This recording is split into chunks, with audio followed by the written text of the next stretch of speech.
you must apply new rules of work when you are in the different time zones. You must apply new rules of work when you're working or remotely on focus hours, on call hours, on offline communication, async communication instead of like verbal communication, etc. You're listening to 15M Mastering, a show that empowers you with insights from the leading iGaming experts to enhance your personal or business performance. The show is brought to you by tech-driven affiliate and media company Already Media, and supported by the AI-powered data analytics platform Blask. And Yo Investments, a fund manager investing in outstanding people who are disrupting the iGaming, fintech, and crypto industries. Hey everyone, and welcome back to 15M Mastery. Today we're joined once again by product executive, advisor, ex-CPO at Parimatch, and my beloved ex-colleague, Serhiy Berezhnyy. Serhiy is an expert in building high-performance product teams that focus on outcomes, not just the output. In this episode, we explore how to build distributed teams that take full ownership of the business growth. Welcome back. Oh, thank you, Dima. And I'm so happy to again have this beautiful conversation with you and with all podcasters who are listening to us. Awesome. Let's dive in straight into the action. So, why is there an ownership crisis amongst product teams when it comes to achieving business outcomes? That's a very tricky and interesting question. Let me start from a small story. I recently read a very interesting post about product management role in different cultures in United States and in Europe. And for example, in the United States, mostly they hire product manager to drive growth of business, to find the point of growth and exploit it. Find a way how the product could deliver more value and make more money. In opposite, in Europe, we usually see that PMs or product managers being hired to just, support the roadmap development.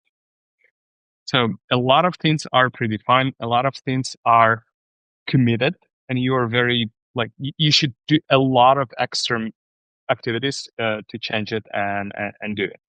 So when we are talking about, even in this small example of the same role being one in the United States and another one being in Europe, we see how differently we are treat the business outcomes in one role. And when we talk about organization, one formation and another formation, it's even more and more harder because of the configurations. So the crisis comes when everybody has been assigned with tasks.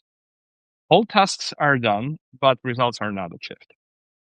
And somebody should step in and say, guys, this is the point when we need to integrate. Whoever it could be, but that must be a person who's responsible for outcomes. Very often, it all comes to CEO. Unfortunately, the only person in the organization by design is there. So to do that, we were talking about that in previous episode.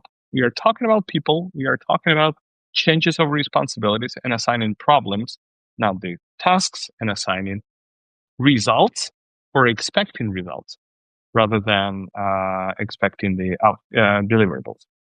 So I think this is one of the key things why what happened. Yeah, I totally agree with you. And the biggest complexity in nowadays era, I think many people call it like post-COVID era, especially the crisis of like management, the outcome, etc., is being overcomplicated with the fact that a lot of teams, they work across multiple time zones, multiple offices, hybrid remote, full remote. So how does a high performance team look like in the setup like that? Definitely it is a challenge.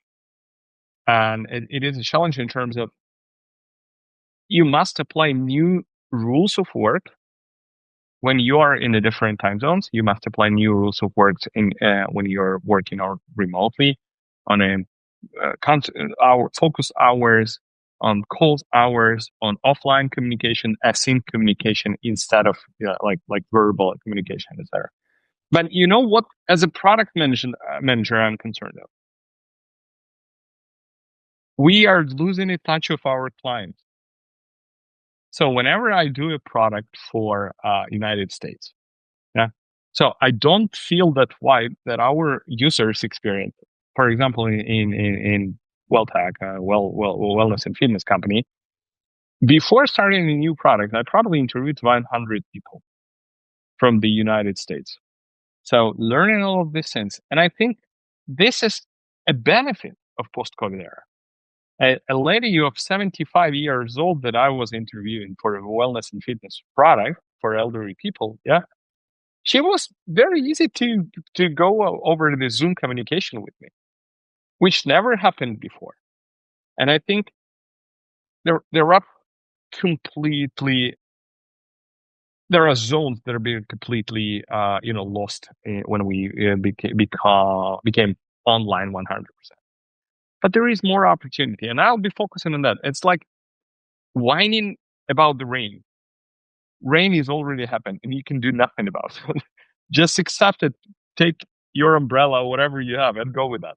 So we cannot do that except changing the rules how we communicate and be more and more and more disciplined in that. I think communication discipline is one of mostly important factors. I love it.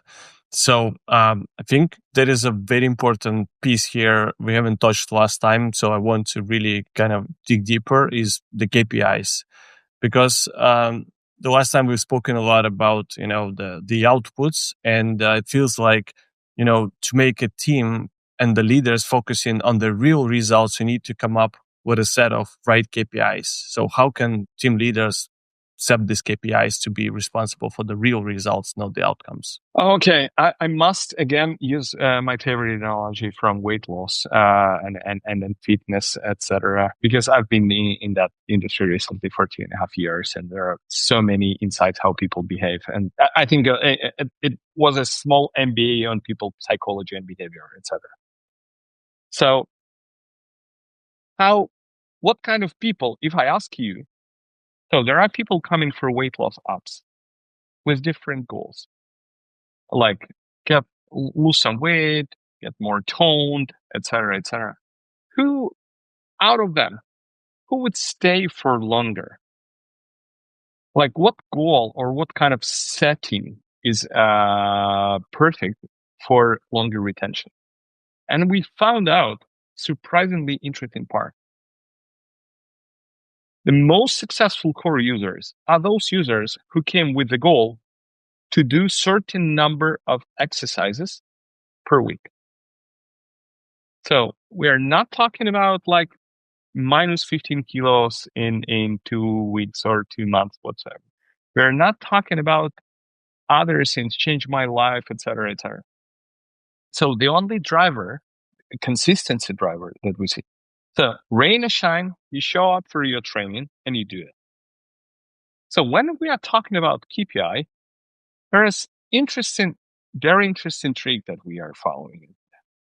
I like in 80% of organization I've been to and worked with. So there is a list of KPIs, and there is another idle work that you could handle, should handle, and must handle, regardless of a KPI. And when you work with the KPI, there are 20, 50 of them. It's impossible. I more tend to OKRs and more tend to shift that paradigm to that. That's a focus issue. You cannot make your company move fast without focus. You can improve 200 parts of your product or your services, but only a few of them make you really grow. And I think the biggest thing and the biggest problem with KPI and the ownership of this KPI, it's it's visible and invisible. Plus, actually, not so many people believe that these KPIs will change something in their organization. So they do just because they can do that, not because it must be done, just because they can do that. And people are not idiots. And that's why when they see a KPI or whatever that's not changing a lot, but impact their bonus, for example, they will be doing it very formally. And this crisis of KPIs and this crisis of goal settings, it's I think that it's a paradigm shift right now, as I mentioned in the previous episode, how you think about your business. what you think about it, how you think about growth. If you're thinking of KPIs, like how many customers do we need to bring? How many, like what percentage of retention we should. So I'll be rolling it back and asking, what is the problem with retention? Which problem we can attack in this quarter? And how are we going to attack that?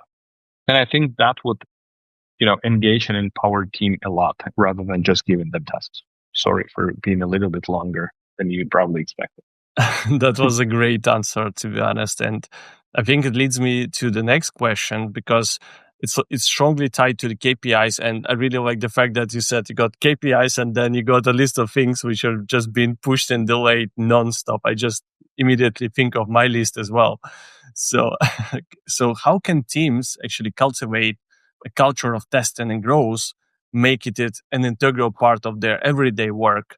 Because, like, as you said, you still got the KPIs which you need to follow. How do you actually stick all this like new culture of testing and growth at the same time? That's perfect. I mean, first of all, I must put a note here, like important note, like a beeper or whatever. Experimentation right now became some kind of a cargo cult.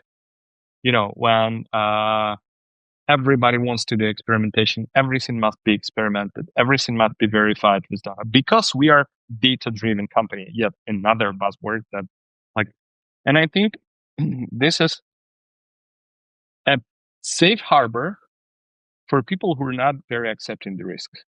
So you should first calculate everything in advance, then you should test in advance, then you should prove this statistical significance, and then you say, okay, it didn't work, and everything is fine. There is nobody to blame. There is nothing to change, etc. So, and people are trying everything right now and creating an endless backlog of tests and saying, "Oh, we have 200 experiments or hypotheses and tests, etc." Which is like seems very impressive and creates a false safety vision that you know what to do, but actually you don't. So that's why when when we are talking about culture of testing and learning, that's an interesting. I spoke with one very interesting guy who used to work at Flow, and he told me about that, like saying the experiments is the way how we explore our customers and how we explore their reactions and how we explore their behavior. And every experiment should have a very clear problem to address and why it's important. Changing the headers in your CRM, changing the headers in your email are not experiments. This operational routine. Experiments, for example, for iGaming company, like what if we add markets like Polygon does? Yeah. What risks is in this? How would people reaction would be? Like that's why, for example, people are not using, I don't know, Apple ID to log into us. So a lot of people using Gmail, but very like small percentage use Apple ID. Why? Just because the cards are connected to your Apple Pay and they're scared about that. There is nothing. That's why question I think stays in the middle of that. An experimentation culture without that is just a cargo cult. You're repeating like endless procedure, create a lot of work for hundreds of people with expected zero outcome or next to zero. That would be like polite way. So I think it's a very interesting point you just mentioned, and it leads me to the next question, which is also partially connected to the question we started with. So there is definitely like a crisis of ownership amongst product teams, but at the same time, now it's quite evidential that there is a crisis of growth as well, especially amongst the team which grows fast, especially in the AI space. So, and what is the difference between the teams that just move fast and the teams that grow fast? It's very interesting because it somehow connects to what we've been talking about today. So I think I would say 2 points. Number one is focus. It's very easy to lose focus, and it's very easy to do tasks that do not require you to face the market. That's why many companies, they are not going to MVP to the market for a long time. we would add yet another feature, yet another before we go for, because that's painful. So you should have a focus, guys. What are our key growth areas?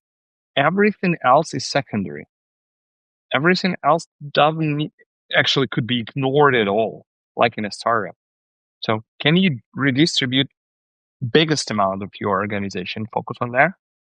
The way you manage it, the way you do that is the way how you grow fast. Second thing that I would like thinking of where I've seen that's leadership. And that's a really hands-on leadership of this focus and this initiatives and transformation. When leaders are too far, when leaders are like not hands-on with the team on that transformation journey, they do not understand what's happening, there is no fast growth. I mean, that's very hard that you could hire somebody or a team that would be thinking as you in your pace, in your knowledge, in your everything. So fast growth, unfortunately, is the very hard marathon, sprinter style marathon, which requires you to be focused on this and only this. Otherwise, you will be just moving fast because you can make people move fast, like bronze movements of molecules and atoms, but that will be chaotic part.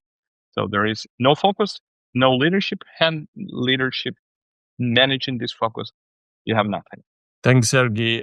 To be honest, I don't think many people in the world have such a deep expertise in the product and building this global product-driven teams, especially in the iGaming industry. So these insights on building teams that truly own outcomes are the game changers for our users. I really appreciate your time and you sharing the expertise with us. Thank you very much, and don't overspoil me.